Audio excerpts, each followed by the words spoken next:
Sebenarnya gini bro, jadi agak menarik hari ini IHSG Hmm, karena mau hit 8.000 gitu dan hit gitu ya 8.000 walaupun akhirnya ditutup koreksi juga nih gitu kan. ya.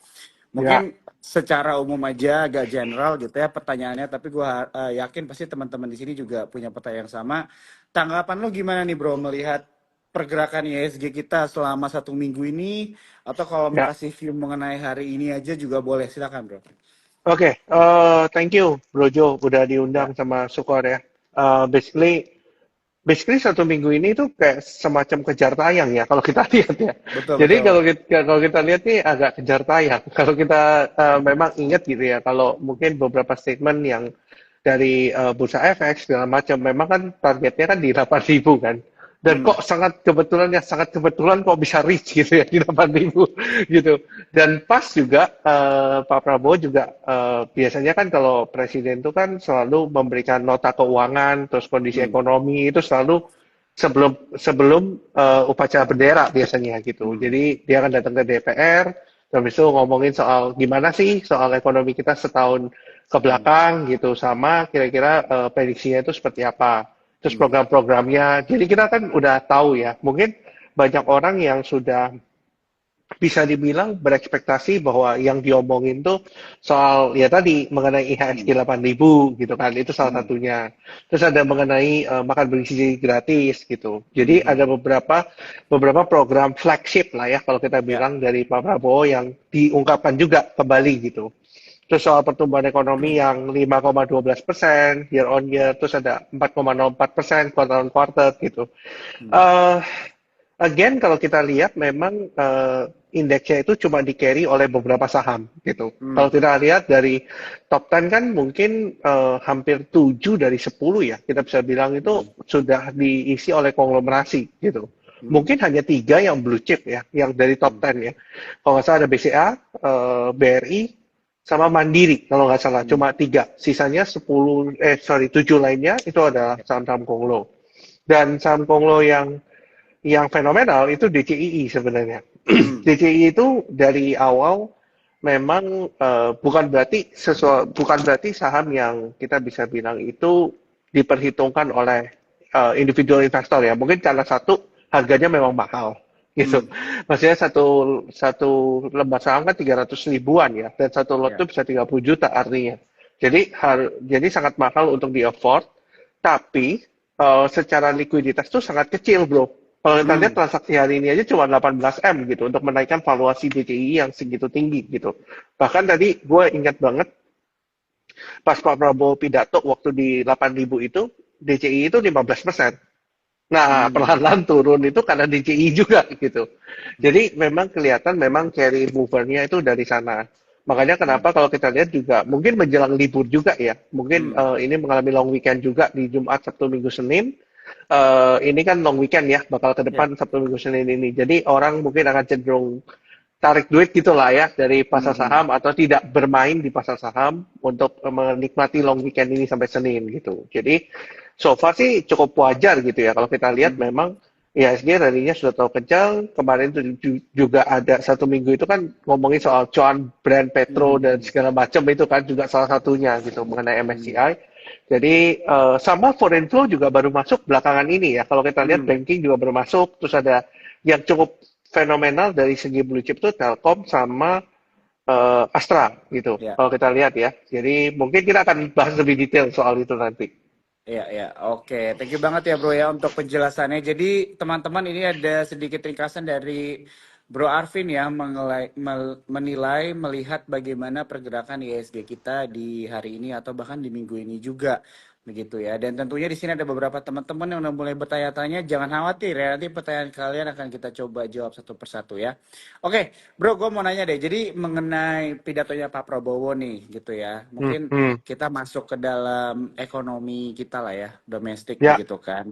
Dari lu hmm. sendiri kira-kira ada tanggapannya nggak? Apakah lu pesimis atau optimis dengan yang apa Pak Prabowo pidatokan dengan melihat keadaan realnya gitu ya, di dalam sektor bisnis kita atau perekonomiannya juga.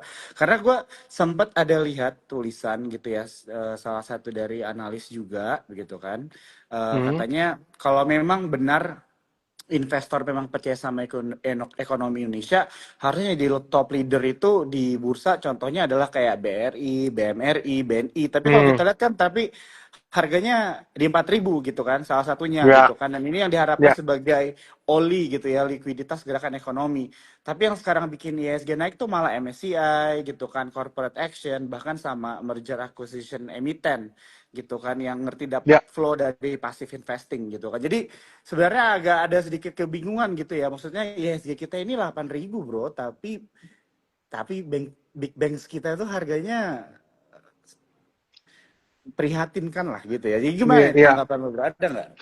Iya, ya, basically gini sih. Sebenarnya memang ya mungkin bukan cuma aku pribadi yang mempertanyakan Ya, soal data itu ya, tapi hmm, banyak gitu. Kalau kita lihat ya, kayak semacam Selios gitu ya, kemarin ya, juga mengirimkan surat ke PBB mengenai hmm, pertumbuhan ekonomi kita apakah real atau tidak gitu kan. hmm, Tapi memang mungkin gua akan cerita dari perspektif gua sebagai orang yang doing business ya. ya, Eh, Menurut gua tahun ini adalah tahun yang berat buat businessman gitu. hmm, Untuk entrepreneur ya, ya, ya, terutama gitu. Karena daya beli itu cukup lemah di hmm, sektor bawah. Dan juga kalau gua lihat nih daya beli ini kan lagi lemah-lemahnya gitu. Bahkan ada ya, beberapa itu juga terutama di Jawa ya, kalau gua lihat ya, memang lagi seret banget gitu, terutama mengenai hmm, daya beli masyarakat. Nah, padahal kalau kita lihat dari data ya, makroekonomi ya, kita mungkin tahu lah 49% itu datangnya dari konsumsi rumah tangga gitu. hmm, Which is growth-nya itu relatively malah turun gitu. Kalau kita lihat hmm, berdasarkan scope datanya gitu ya, mungkin berdasarkan ya, scope datanya itu sekitar 4, sekian persen gitu secara hmm, pertumbuhan ekonomi hmm, untuk konsumsi rumah tangga. Padahal kontribusinya 40% gitu. hmm, Nah, tapi yang di-highlight oleh BPS itu adalah government spending gitu. Government hmm, spending itu naik cukup banyak karena satu makan bergizi gratis, itu yang gua hmm, highlight.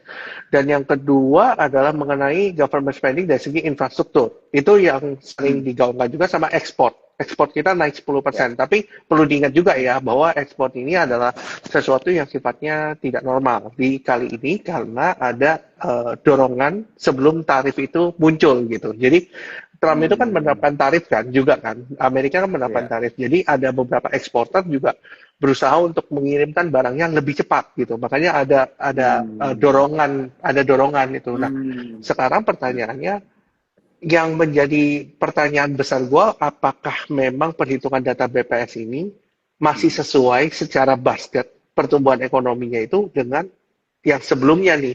Karena kalau kita hmm, cerita, misalnya kayak periode Lebaran gitu ya, di hmm, kuartal satu kan periode Lebaran tuh, harusnya ya, konsumsi rumah tangga cukup tinggi di saat itu. ya, Tapi di saat ini kan sudah tidak ada momen-momen spesial seperti itu gitu. Makanya hmm, kenapa mungkin ya dari perspektif hmm, gua ini tuh kayak ada kita tidak apa ya tidak blaming atau tidak apa ya hmm, cuma kita hmm, berasumsi ada hmm, sesuatu yang mungkin perhitungannya ada berubah atau seperti apa dan kita masih hmm, belum tahu nih dasarnya apa ya, gitu perubahan ya, ini dasarnya apa apakah mungkin ada basket yang dasarnya itu dirubah sehingga hmm, menyebabkan perhitungan itu jadi berubah hmm, juga gitu. Nah, ini kan yang hmm, masih kita belum tahu gitu. Tapi hmm, kondisi di lapangannya memang cukup berat gitu dan mungkin kalau kita bilang mungkin industri gua aja yang mungkin bermasalah, ya, I don't think so karena ada beberapa hmm, orang juga datang gitu ya ngomong hmm, bahwa bisnis ini lagi berat nih, gitu. hmm, Bisnis ini lagi berat. Padahal sebelum-sebelumnya mereka tidak merasa bisnis ini berat. Tapi kali hmm, ini, tahun ini, itu sektornya merata, bro. Kalau tahun lalu, hmm, mungkin sektornya masih masih spesifik gitu. Oh, yang ya, sektor trade itu mungkin bermasalah gitu. Sektor yang hmm, bermain bermain di retail, yang hmm, retail seperti di Mangga Dua segala macam itu bermasalah. Tapi sekarang itu hampir ke seluruh sektor gitu. Nah, ini yang ya, masih ya, menjadi tanda tanya besar kan. Apakah betul data hmm, ekonominya sebaik itu? Ini yang masih menjadi pertanyaan dan itu juga tercermin juga dari saham-saham kita yang di LQ45 yang amblesnya luar biasa gitu, tidak mencerminkan IHSG 8.000 tapi BRI masih 4.000 gitu kan. Gitu. Kurang lebih seperti itu sih, Bro, kalau gue lihatnya.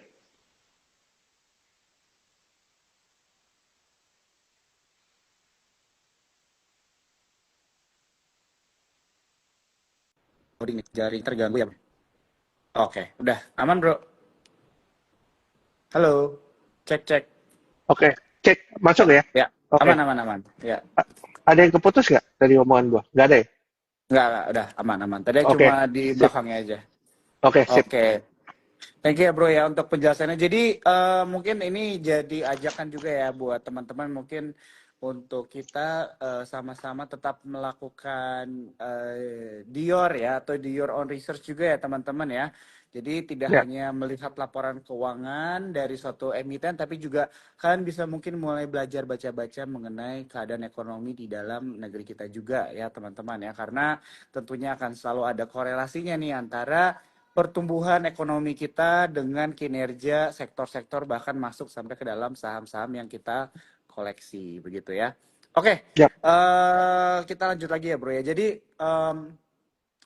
oke, jadi itu ya maksudnya kalau kita lihat sekarang itu memang tahun ini buat gua personally mungkin lu lebih lama kali ya di market juga, tapi personally gua ngelihat kayak udah beberapa bulan ke belakang ini jagoannya itu memang bukan di banking gitu ya bro ya. Padahal betul. banking ini kan menjadi salah satu yang selalu digaungkan sebagai kayak kalau lu bingung nih nggak tahu mau invest kemana udah di BCA aja contohnya atau di Hmm. Mandiri atau di BRI gitu. Tapi kalau kita lihat dari awal Januari bro sampai sekarang pun masih susah gitu kan.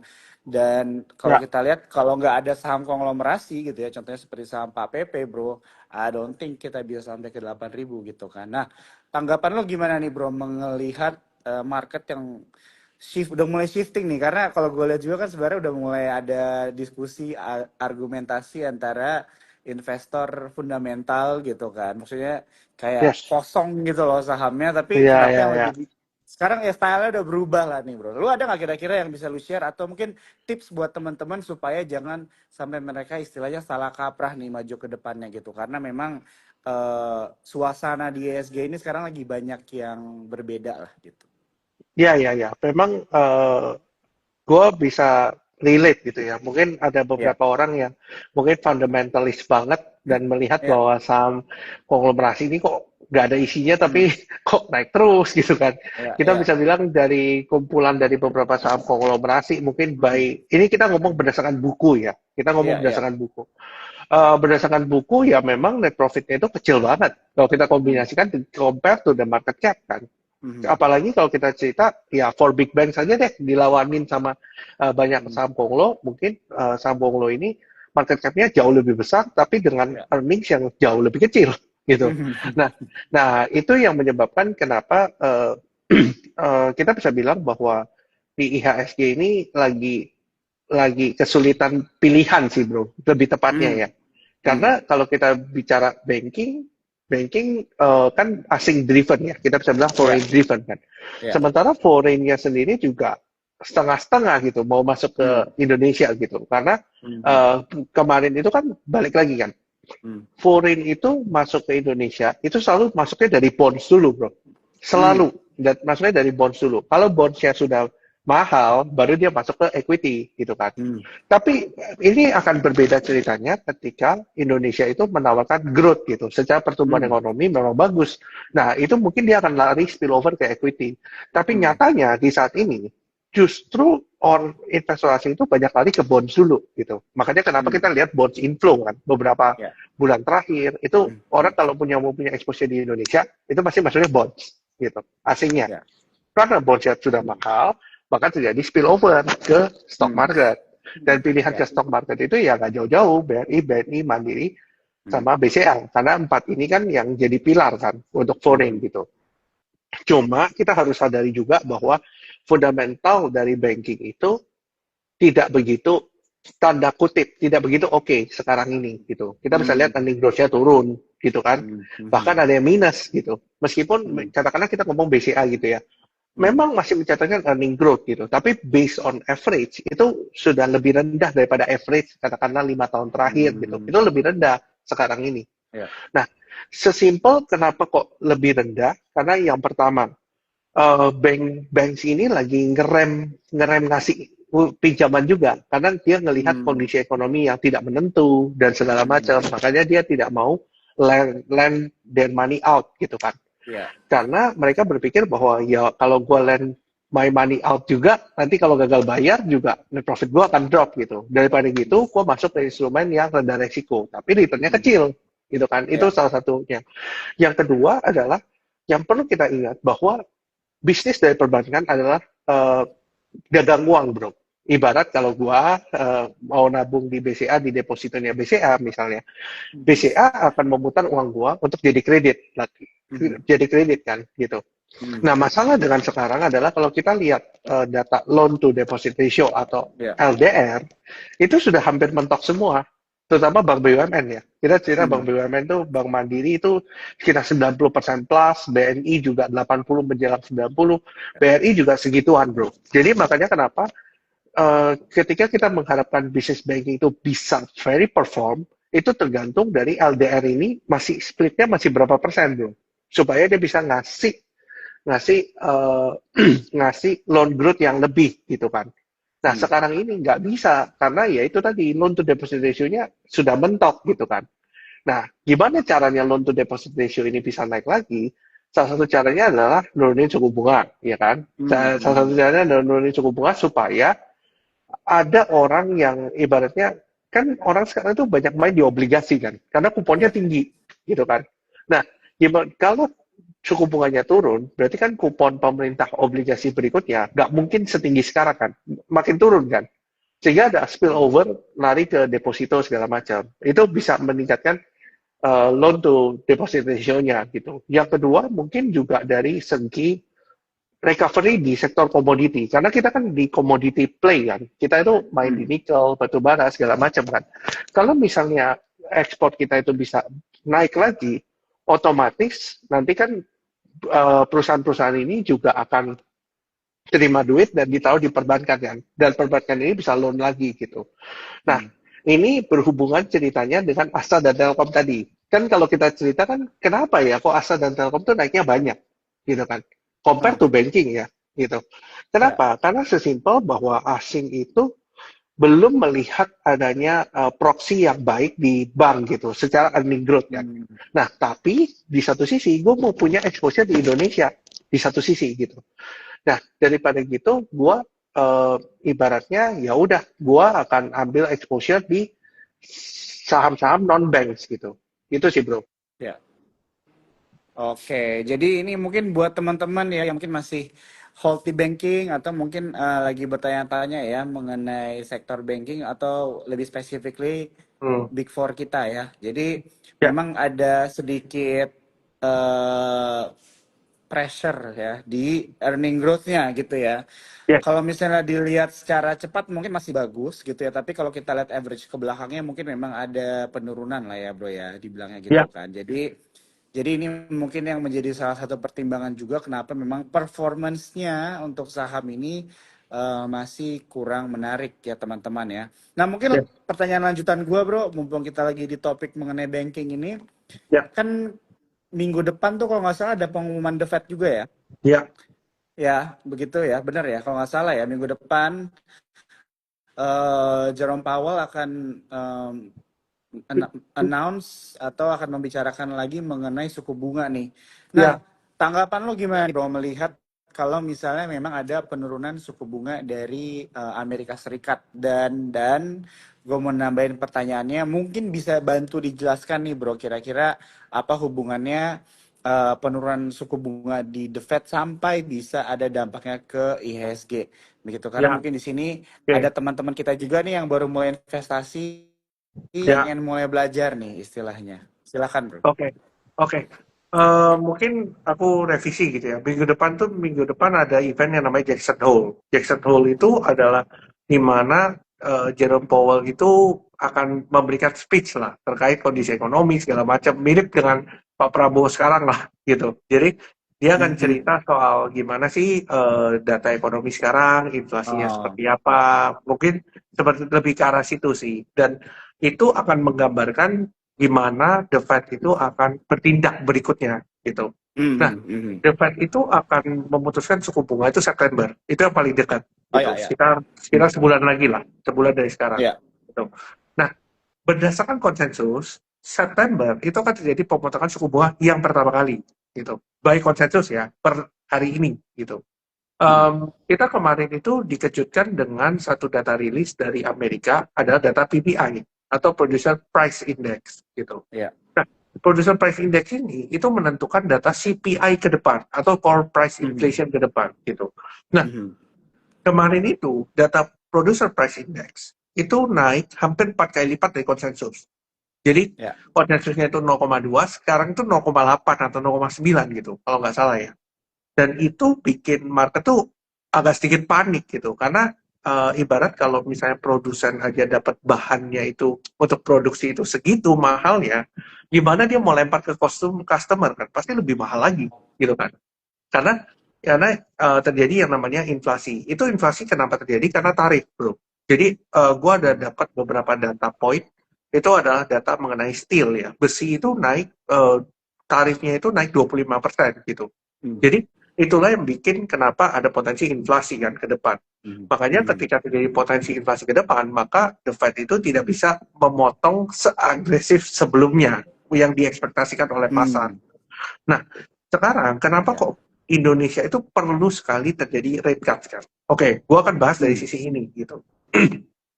The Fed itu adalah salah satu ibarat monitornya dunia. Kalau kalau bank sentral ini mau bikin sebuah kebijakan di setiap negara kan punya bank sentral.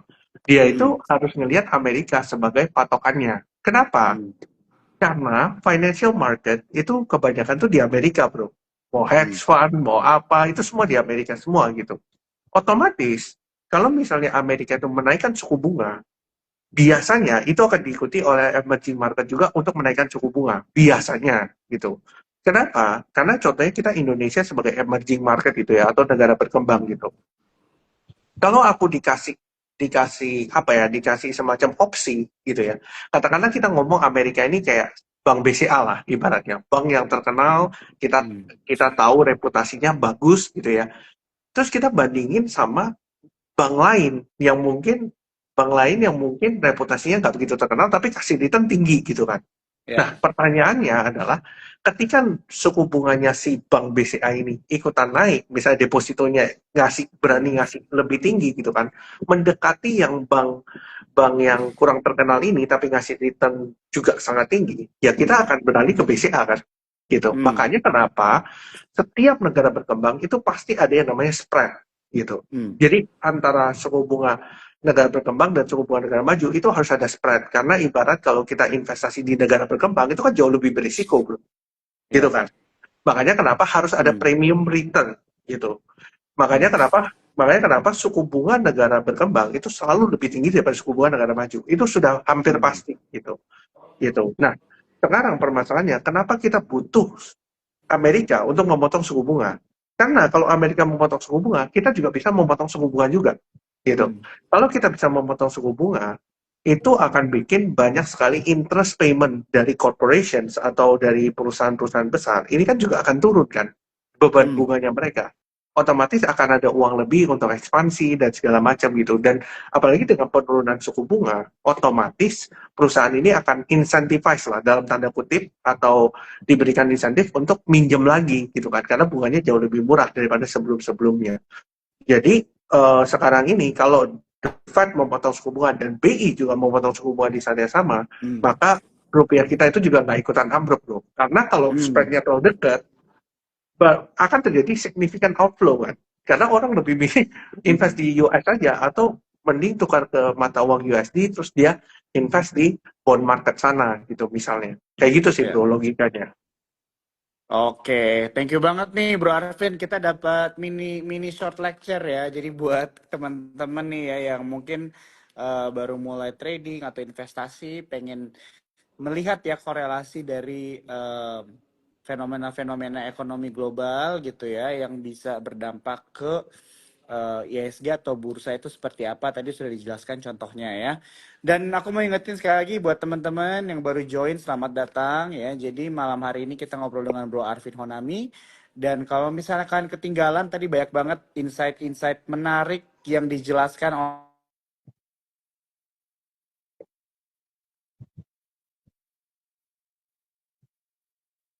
lebih dari skor sekuritas ya. Jadi kalian nanti bisa nonton dari awal. Nah, bro, gue mau ngasih 1 menit nih waktu untuk gue mau teman-teman mungkin sih ada yang belum kenal sama lu. gitu Ya, kan. Untuk ya, tahu juga nih ya, jadi ini Bro Arvin banyak memberikan edukasi di Instagramnya ya. Jadi teman-teman bisa follow Instagramnya ya. Edukasinya itu by ada post dari feed Instagram juga ya Bro ya. iya, betul, betul. Nah, sama akhir-akhir ini gue lihat lu banyak podcast Bro. Itu apa tuh Bro? Mungkin boleh di-share Oke. nih ke teman-teman yang nonton malam hari ini. Oke, jadi gue share dikit ya. Jadi memang gue kan lebih banyak sharing di sosmed juga ya, di Instagram account gue sama biasa pairing gitu ya Ya. dengan akun Instagram edukasi gue yang namanya investor_id. Mungkin teman-teman bisa cek postingannya. Mhm. Itu banyak yang dari carousel, banyak yang dari reels juga gitu. Jadi macam-macam lah gitu. Bahasnya soal apa? Macam-macam sebenarnya, soal ekonomi, soal isu yang belakangan lagi muncul, terus ada analisa emiten juga. Jadi it will be very good lah untuk teman-teman baca. Kan kalau baca laporan keuangan kan very detail ya, dan mungkin banyak orang yang nggak begitu ngerti. Jadi gue berusaha untuk simplify it as orang supaya ngerti gitu. Kenapa kok ini tuh berdampak seperti ini, seperti itu. Mungkin supaya menjadi konsiderasi teman-teman lah kalau mau invest di emiten-emiten tertentu gitu. Nah, selain itu juga gue lagi building podcast juga. Ada beberapa, ada co-foundernya. Jadi ada Andi, ada Cinovi juga. Itu namanya nah.podium. Jadi mungkin teman-teman lihat di link bio gue, itu ada beberapa investor underscore ID, ada nah.podium. Itu ada wadah buat kita ngobrol lah gitu, secara Ya. santai soal market, ekonomi, dan segala macamnya, dan mungkin lihat perspektif yang berbeda-beda gitu ya. Karena kita ngelihat Mhm. bahwa di market itu setiap orang punya karakteristik masing-masing gitu. Ya. Even dua co-founder yang lain pun juga merasa bahwa gua sama stylenya si Cinovi mungkin beda. Gua sama stylenya Handi Hmm. beda juga gitu. Jadi Ya. di market itu memang penuh dengan orang-orang yang sangat-sangat berbeda. Sehingga kita berusaha untuk menjelaskan dengan lebih baik. Kalau perspektifku seperti ini, kalian boleh nggak setuju juga gitu, karena Ya. mungkin beda perspektif kan gitu. Nah, Ya. jadi Ya. mungkin itu yang mungkin aku bisa sampaikan, sama ada YouTube channelnya, jadi kita bikin podcast juga di situ. Jangan lupa subscribe dan jangan lupa follow gitu. Oke, thank you banget bro untuk sharingnya buat kalian ya. Jangan lupa follow Instagramnya Bro Arvin. Di situ juga ada banyak info-info lain mengenai Instagram atau mungkin channel-channel yang lain yang buat kalian bisa mendapat edukasi lebih banyak begitu ya. Yes, Oke, bro. Jadi sebelum kita lompat ke pertanyaan teman-teman yang menonton malam hari ini, pertanyaan topik malam hari ini bro. ISG on the way 8.000 menurut lu gimana nih hari Selasa? Atau iya, koreksi dulu nih? iya. Kalau gue bilang sih Soalnya kita seiring soalnya kita nggak live hari Selasa, Bro. Kayaknya hijau, Bro. Kalau kalau gue bilang seiring dengan podcast ini seiring dengan live ini berjalan, itu berarti awal dari koreksinya IHSG. Biasanya itu Oh, yang terjadi, gitu. Jadi, jadi kalau gue bilang nih, IHSG itu sudah tentu 8.000 kan, which is iya. ya udah gitu. Berarti kan targetnya sudah reach kan sebelum Independence Day atau kemerdekaan RI ya, udah nyampe nih, gitu kan. Sekarang pertanyaannya, what next, gitu kan. Nah, sekarang sekarang yang perlu kita highlight gitu kan, apakah rally ini didasarkan dengan fundamental? Saya rasa Hmm, juga enggak kan, gitu. iya betul betul. Dan dan mungkin hanya ada saham tertentu yang mungkin bisa kita jadikan sebagai acuan kita untuk investing dan segala macam. Tapi again, kalau kita bicara soal sektoral, pasti ada lah sektoral yang akan bagus, sektoral yang akan jelek dan segala macamnya. Jadi manfaatkan koreksi ini dengan baik untuk saham-saham yang sektornya masih cukup oke untuk kita perhatikan gitu. Kurang lebih kayak gitu sih, Bro. Gue sorry bro, gue ketawa karena maksudnya yang ngomong itu lu gitu loh bro. Jadi kayak lu udah bawa koreksi nih, terus lu bilang kayak jadi manfaatkanlah saat ini untuk beli-beli saham-saham diskon. Bener ya teman-teman ya, maksudnya fenomena naik turun dalam pasar modal itu buat kalian mungkin yang baru ya, itu hal biasa ya bro ya. Karena kalau Sudah misalnya biasa. dilihat-lihat juga kan kita udah naik terus bro. Maksudnya makan lebih ngeri sih menurut gue kalau hari ini hijau lagi gitu kan, gak berhenti berhenti. Jadi kayak at least kan udah 8.000 nih, udah bisa foto-foto lah, udah bisa screenshot gitu kan. Tapi harganya harganya harus balik ke fair price dulu gitu kan. Betul. Oh, sama-sama ini, Bro. Sama satu one thing yang mungkin orang-orang nggak sadar ya. Nah, Event mengenai Jackson Hole yang setiap tahun ada, di Amerika sana. Itu biasa tendensinya Iya. market itu cenderung koreksi setelah Jackson Hole. Itu yang terjadi, gitu. Jadi mungkin itu yang menjadi trigger juga, Oh, gitu. oh iya Nah, iya. bukan karena live ini, karena Jerome Powell sana juga begitu, gitu. Oke oke oke. Oke, thank you banget bro ya. Jadi teman-teman tetap harus waspada juga ya. Maksudnya ikutin trading plan kalian juga ya Yes. karena hari ini koreksi gitu kan dan minggu depan potensial juga akan sama. Tapi itu bukan berarti akhir dari segalanya ya. Jadi justru ini malah membuka peluang-peluang baru juga buat kalian ya. Tetap disiplin juga ya teman-teman ya Yes. dengan strategi kalian masing-masing. Oke, bro, nggak gila ngobrol lama-lama nggak kerasa udah tinggal 15 menit lagi waktu kita. Jadi kita langsung coba ambilin pertanyaan teman-teman yang nanya-nanya malam hari ini ya. Boleh. Oke, kita mulai dari ini dia Rifki Abdallah. WIRG sentimen apa kok? Deres banget volumenya. Makasih. Boleh bro, silakan kalau ada Oke. pendapat. Oke. Mm-mm.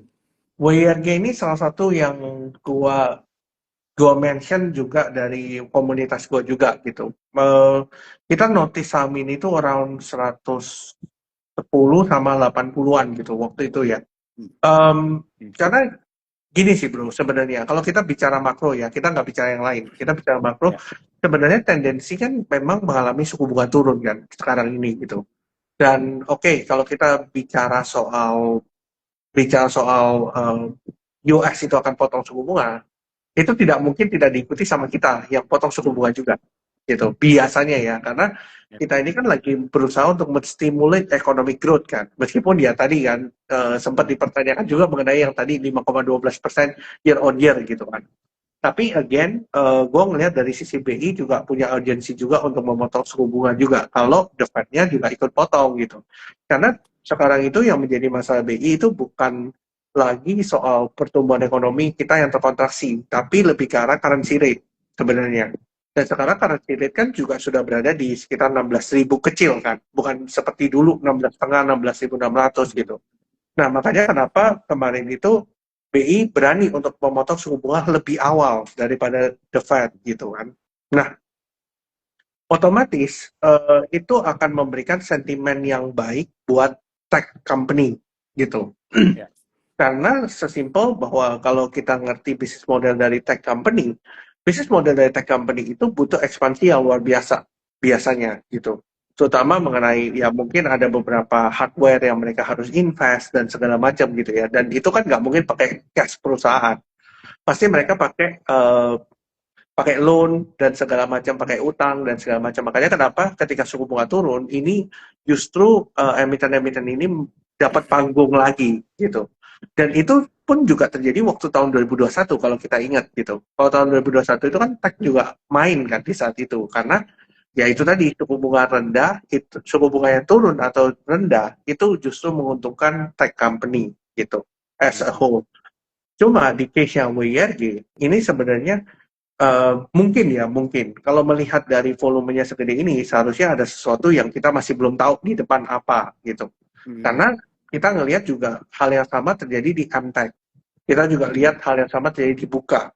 Kita melihat hal yang Mm-mm. sama juga terjadi di beberapa tech company lain, gitu. Mm-mm. Sehingga kalau kita bilang ya, kalau mungkin ya, kita kan guessing ya, sebagai investor kan Ya. kita juga harus punya sense untuk guessing kan. Kira-kira Mm. story ke depan apa yang mau dibahas, gitu. Mm. Kalau boleh mungkin menebak gitu ya, Ya. kira-kira nggak jauh dari data center, nggak jauh-jauh dari Mm. situ. Kemungkinan ya, kemungkinan Ya. story yang akan diangkat nggak jauh-jauh dari situ gitu. Mungkin seperti itu sih bro. Mm. Oke, untuk Rifki Abdallah udah dijawab ya pertanyaannya sama Bro Arvin. Kita lanjut lagi pertanyaannya ya. Oke, ini ada pertanyaan dari Marley Ars. Hmm, Jika kinerja bank menurun, akankah dividen Big Bang masih menarik ya? Ini ya, kira-kira ada korelasinya nggak nih Bro? Gimana? Boleh dijelaskan? oke. Ini pertanyaan yang banyak banget gue dapetin ketika gue posting saham Big Bang. Ini Hmm. banyak banget yang gue dapetin. Intinya Hmm. gini sih sebenarnya. Kalau kita berkaca dari performa saat ini ya, kita nggak usah ngomong performa masa depan. Kalau kita ngomong performa saat ini dengan mereka itu stabil atau terkontraksi sedikit seperti yang terjadi di sekarang, itu dividen big banks itu bisa around, kita ngomong nggak, kita bukan ngomong BCA ya, karena BCA dividen dividen yieldnya kecil karena dia memang Hmm. dihargai premium compare to Himbara. Tapi kalau kita cerita Himbara mungkin sekarang itu around 8 sampai 10% dengan kinerjanya dia yang sekarang gitu, which is sebenarnya murah gitu kan. Cuma Hmm. masalahnya yaitu tadi yang seperti gue bilang, Hmm. saham perbankan itu ada proxy asing. Ketika ketika asing mau masuk ke Indonesia, dia tidak mengharapkan value dividend, tapi dia mengharapkan Hmm. growth, gitu kan? Ya. Nah, ketika dia mengharapkan growth, ya sekarang ini bukan Hmm. momen yang tepat untuk mereka masuk ke big bank gitu. Balik lagi ya teman-teman, mungkin gua akan cerita sedikit lebih menjauh sedikit. Intinya adalah kita itu sekarang bobot kita di MSCI itu cuma 1,5% sekarang Hmm. ini, which is gua akan kasih logika teman-teman kayak gini. Misalnya teman-teman jadi MSCI gitu ya, misalnya. Teman-teman jadi MSCI dan teman-teman mau invest di Indonesia, oke? Okay? Bobot Indonesia di MSCI itu cuma 1,5%, oke? Okay? Nah, sekarang pertanyaannya, would it be worth it kalau gua itu naruh orang untuk analisa pasar Indo, tapi bobot gua cuma 1,5%? Doesn't make sense kan? Hmm. Gitu. Hmm. Karena even kalau gue masukin porsi gue 1,5%, turun 30% pun, itu tidak akan memberikan drawdown yang sangat luar biasa ke Hmm. portfolio gue. Jadi solusinya adalah passive investing, gitu. Passive Hmm. investing melalui ETF kan biasanya. Atau mungkin teman-teman kenal yang namanya EIDO, gitu kan. Ada beberapa kan EIDO, ada beberapa yang di Amerika kan kayak, kalau USD base itu kan ada EIDO. Nah, sekarang itu banyak company di Indonesia itu mengalami exclusion dari MSCI. Banyak banget, tapi inclusionnya dikit, gitu kan. Hmm. Nah, gimana cara kita bisa menaikkan bobot MSCI dari 1,5 ke 4%? Caranya simple, caranya more companies included in MSCI, berarti bobot kita makin besar. That's it, gitu kan. Berarti semakin banyak company kita bisa masuk ke MSCI, berarti akan muncul flow baru dari asing juga kan. Otomatis asing akan melihat tidak hanya dari segi market cap, free float market cap, liquidity, tapi juga akan mengconsider fundamental karena portioning mereka makin besar. Kalau portioning mereka makin besar, mereka akan jauh melihat fundamental daripada cuma liquidity aja gitu. Hmm. Nah, Hmm. per sekarang Big Bang itu kan lagi menurun kan karena ya itu tadi, eh, asing itu lebih melihat growth daripada dividen sekarang ini gitu. Makanya Hmm. kalau gue bilang sebagai orang Indonesia yang pegang rupiah, ini momen yang bagus untuk koleksi.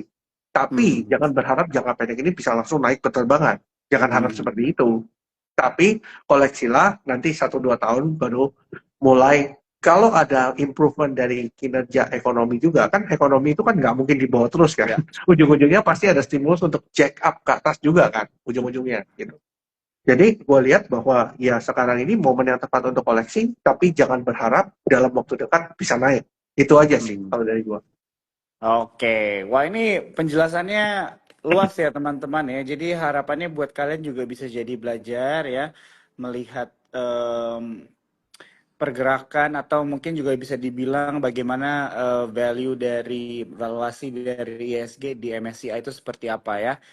Ya, Oke, kita lanjut lagi. Sukor gak ada saham AS. Belum ada ya teman-teman. Untuk saat ini Sukor belum ada bursa untuk beli saham di Amerika Serikat.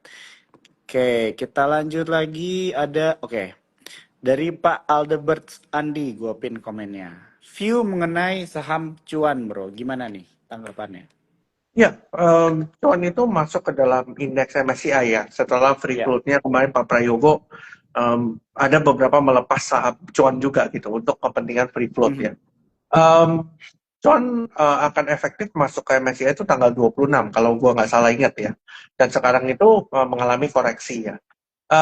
Again, kalau gue bilang sekarang itu kan ada mungkin support terdekat tuh di sekitar 1520, 1530 lah, 1530 Mhm. sampai 1520.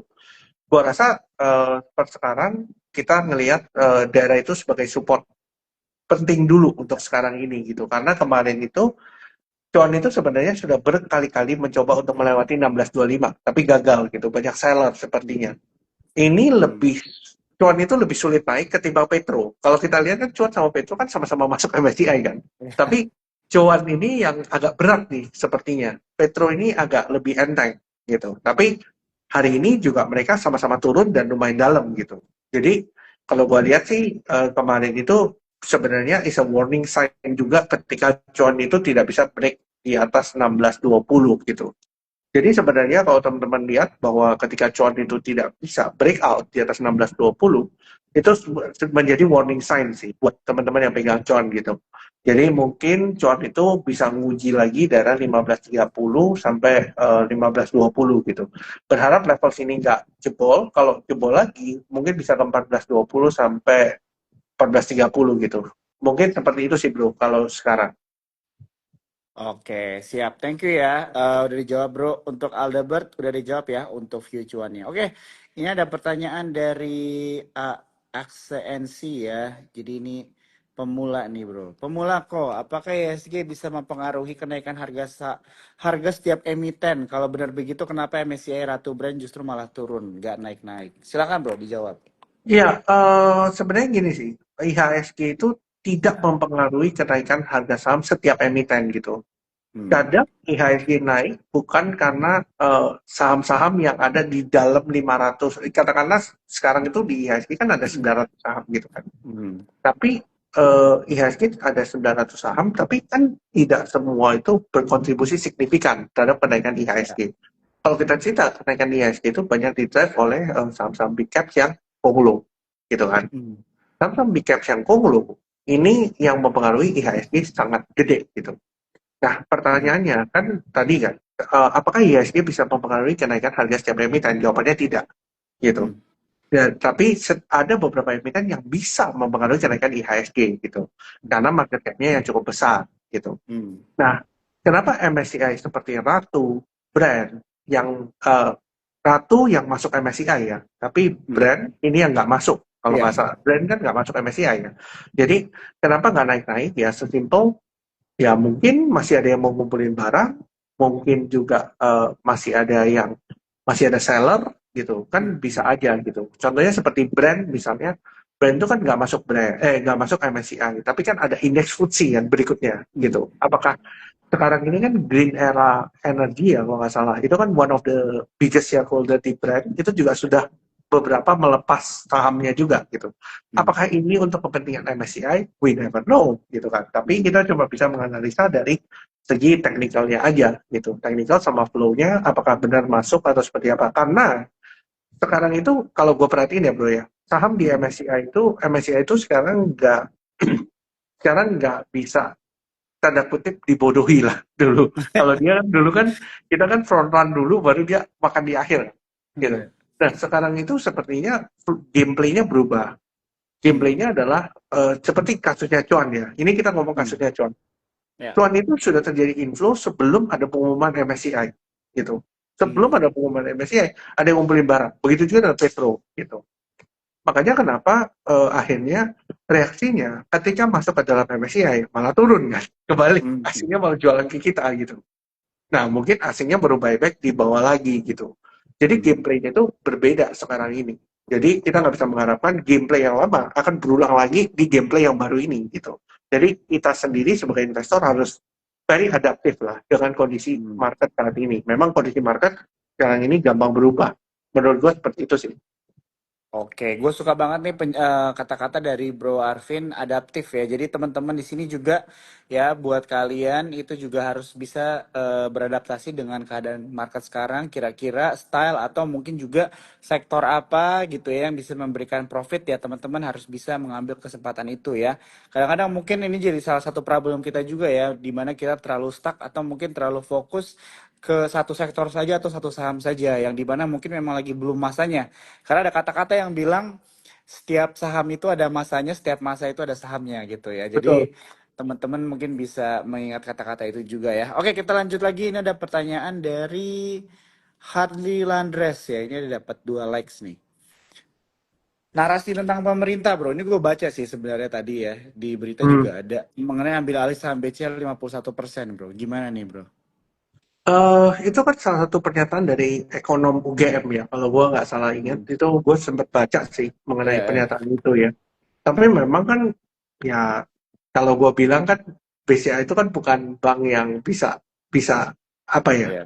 Oke, kita bilang mungkin gua akan persimpel adalah kita itu negara demokrasi gitu. Mungkin kita Hmm. kita beda gitu ya sistem pemerintahnya dengan Vietnam lah, dengan China gitu. Itu kan beda ya.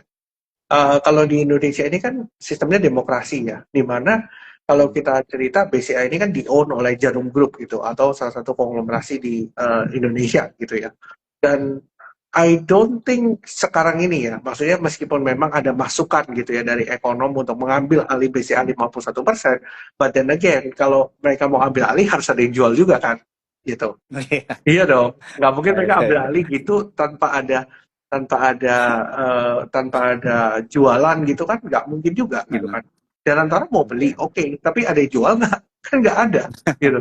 Karena pengendalinya BCA itu kan hampir mayoritas itu kan dipegang oleh BCA bukan masyarakat kan. Kecuali lu mau Ya. ngambil dari porsinya masyarakat is different thing. Tapi kita harus melihat dari segi holistiknya bahwa BCA ini dikuasai oleh grup Jarum Hmm. gitu. Hmm. Berarti kan kalau lu mau ngambil stake 51% atau menjadi pengendali, lu harus ambil dari Jarum dong. Nggak bisa ambil dari masyarakat Hmm. gitu. Betul, betul. Gitu sih kalau gua. Jadi for now I don't think it's feasible karena karena satu BCA itu is a cash cow sekarang buat Jarum sekarang ini Ya. gitu. Hmm. Karena kalau kita lihat bisnis lainnya mungkin Jarum kan sudah melakukan diversifikasi juga ya, ada beberapa Ya. startup yang dia injek juga. Terakhir kan Bakmi GM tuh bro yang dia injek kan gitu. Hmm. Bakmi GM itu kan one of their portfolio lah gitu. Tapi ya nothing compares to BCA lah BCA pastinya jauh, gitu. jauh, ya, ya, ya. Jauh, makanya BCA ini cash cow-nya mereka gitu. Kalaupun mau dijual pun, I think harus kepepet banget baru mereka jual, atau valuasinya mahal banget sampai akhirnya dia mau rela untuk melepas itu. Tapi I don't think so sih, menurut gua Ya, ya ya. sekarang. Oke, jadi ini kalau misalnya kita lihat hanya rumor lah ya, dan ini juga masih pendapat gitu ya. Tadi kalau by Ya, source sih dari ekonom UGM gitu ya. Oke, ya, kita tinggal sebentar lagi bro. Mungkin dari gua dua pertanyaan lagi nih. Kira-kira ada boleh. nggak nih bro saham rekomendasi buat hari Selasa atau tuh untuk minggu depan nih, buat teman-teman yang nonton malam hari ini, yang bisa dipantau dulu aja deh. Oke, oke. Gini, kalau mungkin gua akan jelasin sektor ya, tapi Boleh, boleh. teman-teman mungkin akan. Nah, ini teman-teman kalau mau dapat penjelasan detailnya kenapa kok sektor-sektor ini menarik, teman-teman boleh subscribe di YouTube-nya Napodium karena itu dibahas di podium nomor 3 gitu. Mhm, mhm, Gue sempat bahas soal sektor-sektor ini menarik nih untuk kita pantau gitu dan alasannya kenapa. Yang pertama adalah nikel.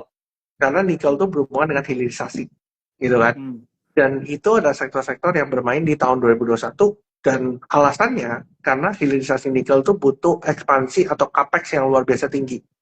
Kalau punya capital expenditure yang begitu tinggi, bangun smelter lah dan segala macam gitu ya, berarti butuh suku bunga yang relatif rendah untuk dia bisa ambil modal dari perbankan untuk ekspansi kan, gitu.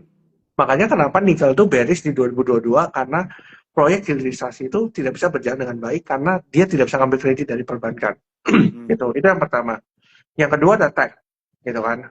Tech ini ya tadi narasinya mungkin teman-teman udah gue jelasin soal yang WIRG. Mungkin teman-teman kalau punya hmm, waktu bisa hmm, jam up ke depan untuk hmm, kenapa alasannya soal tech-tekan gitu. Yang ketiga, we will say sebenarnya sekarang ini nikel, tech, terus kita bilang ya properti-propertian gitu ya.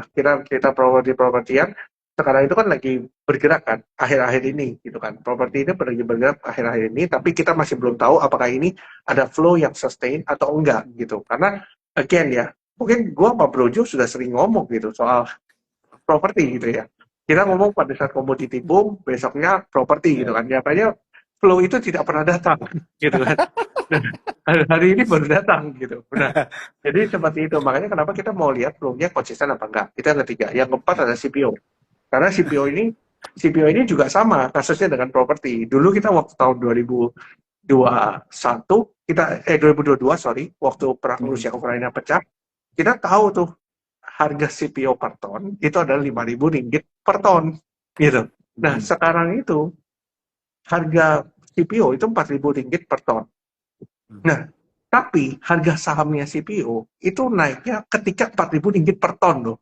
Bukan waktu 5.000 ringgit per ton.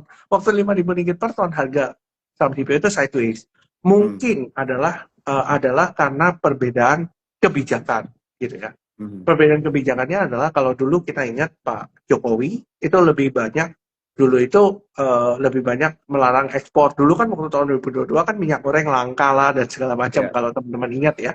Jadi terjadi penyetopan ekspor kan. Kalau terjadi penyetopan ekspor berarti kan komoditi itu di dalam negerinya meskipun harga luar itu lagi tinggi, harga dalam negerinya ini hancur gitu kan Mhm. karena tidak bisa Mhm. ekspor keluar. Nah, Ya. sekarang kejadiannya berbeda. Ketika waktu zamannya Mhm. Pak Prabowo, kita itu punya exposure untuk ekspor keluar karena ada beberapa kebijakan dari Pak Prabowo juga yang dealing dengan Eropa. Dulu kan kita Mhm. nggak bisa lempar minyak sawit ke Eropa kan karena Mhm. deforestation lah, ada Mhm. pembalakan hutan lah dan segala macam. Itu kan isu yang antara Indonesia dengan Eropa gitu kan. Mhm.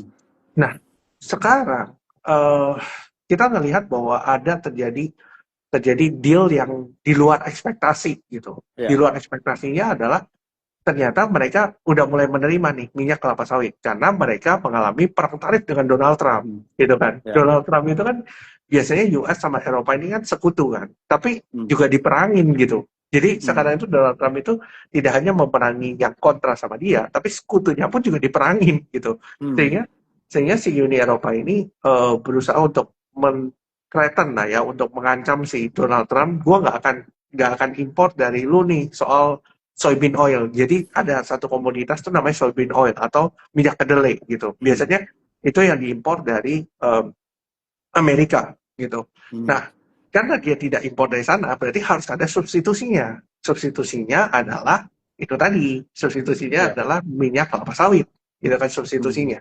Itu yang pertama. Yang kedua adalah mengenai um, ini tuh bisa menjadi project renewable energy juga karena Mhm. ini kan menjadi salah satu hilirisasi dari CPO itu kan adalah biodiesel gitu kan ada Mhm. B40, B50 gitu kan jadi bisa Ya. dicampur dengan solar gitu kan padahal solar itu kan salah satu yang menciptakan polusi gitu kan tapi Mhm. again CPO ini masih diperdebatkan gitu karena ada beberapa sertifikasi dari Mhm. orang-orang fund ya, kalau mereka mau Ya. invest di CPO, itu ada yang namanya sertifikasi RSO gitu. Dan Mhm. tidak semua perusahaan CPO ini punya gitu. Makanya kenapa kita itu melihat bahwa ketika terjadi hilirisasi dari CPO itu Mhm. yang akan bikin saham CPO itu jadi menarik gitu. Compare tuh zamannya Pak Jokowi meskipun harga CPO itu 5.000 ringgit per ton. Gitu sih. Gua agak sedikit ngegocek ya sama CPO karena gua dulu pernah invest di saham CPO waktu 5.000 ringgit per ton itu dan gak naik gitu. Nah sekarang itu baru naiknya luar biasa gitu. Jadi berbeda landscape-nya. Makanya kenapa kita harus adaptif di market. Mungkin seperti itu sih. Oke, wah ini mantap banget ya teman-teman ya. Kita dari awal sudah mendapat insight mengenai market hari ini, gitu ya. Melihat ekonomi kita sekarang, bahkan juga tadi membahas mengenai global, MSCI, saham-saham teman-teman juga udah dijawab ya beberapa. Dan yang terakhir diberikan sektoral yang menarik dari Bro Arvin ya. Kalau kalian mau mendapat detail lebih dalamnya lagi, bisa langsung aja subscribe ya Bro ya di YouTube-nya ya, karena dibahas lebih banyak di dalamnya ya Bro ya. Yes. Oke, siap. Teman-teman semua, kita udah pas banget ya waktunya, bahkan kita udah lewat. Memang benar-benar kerasa banget ngobrol sama lu, Bro. Gue Thank mau say you. thank you dulu ya, Bro ya. Waktunya untuk malam hari ini luar biasa banget. Nanti mungkin kita ngobrol lagi ke depannya. Kita Mudah-mudahan lihat nggak lah beres ya, bro. apakah Waktu ISG akan kita tetap ngobrol lagi koreksi berikutnya kalau kita mudah-mudahan nggak beres. Iya. kalau benar-benar minggu kita ngobrol lagi di live berikutnya dan masih koreksi. Nah, ini perlu kita perlu meeting, Bro, untuk hal ini berarti ya nanti ya. Oke, Oke bro. mungkin buat teman-teman semua yang baru join nanti seperti biasa Aji Live ini direkam jadi kalian bisa nonton dari awal ya teman-teman ya, jangan khawatir. Oke, mungkin itu aja Bro dari gua mau Thank pamit you. dulu ya Bro Arvin. Thank you. Oke, Thank you so siap. much. Selamat malam, happy weekend ya Selamat malam. teman-teman Thank semuanya. you. Bye bye. Bye-bye.